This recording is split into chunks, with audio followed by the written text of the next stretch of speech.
নমস্কার বন্ধুরা, আমার খিচুড়ির চ্যানেলের আরও একটি নতুন ভিডিওতে আপনাদের স্বাগত। আশা করছি সবাই ভালো আছেন। আজ আমি কী রান্না করছি সেটা ভিডিও দেখেই আপনারা বুঝতে পারবেন। আগে কখনো এই রান্নাটা করিনি বটে, ফার্স্ট টাইম ট্রাই করলাম, ভাবলাম আপনাদের সাথেও শেয়ার করি।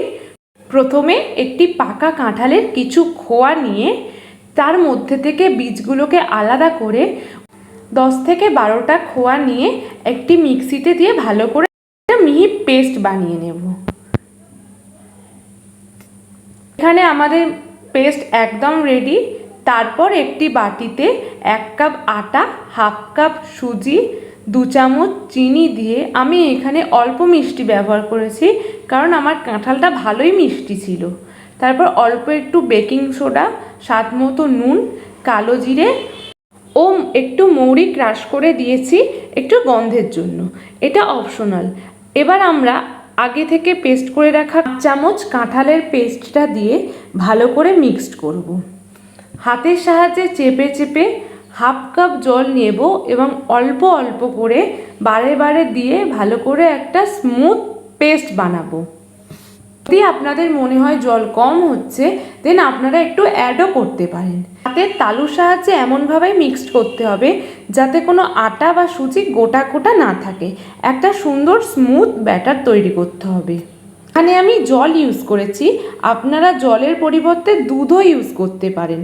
ব্যাটারটা ভালো করে মাখানো হয়ে গেলে এবার 30 মিনিটের জন্য রেস্টে রেখে দেবেন সুজিটা ফোলার জন্য।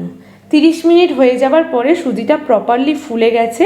একটু টাইট মনে হলে আবারও অল্প জল ইউজ করতে পারে। এবার একটি কড়াইতে সর্ষের তেল দিয়ে ভালো করে তেলটা গরম হওয়া পর্যন্ত হাই ফ্লেমে ওয়েট করবেন। দেন তেলটা গরম হয়ে গেলে গ্যাসের ফ্লেমটা একটু মিডিয়াম করে একটা ডাবুর সাহায্যে এক হাতা দিয়ে দেবেন। দুই সাইডটা ভালো করে উল্টে পাল্টে ভাজতে হবে।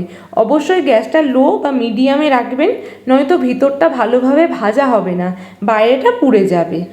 অল্প আঁচে একটু সময় নিয়ে ভালো করে দুই পাটটা লাল লাল করে ভেজে নিতে হবে। একটু চেপে চেপে ভেজে নেবেন যাতে ভিতরটা না কাঁচা থাকে।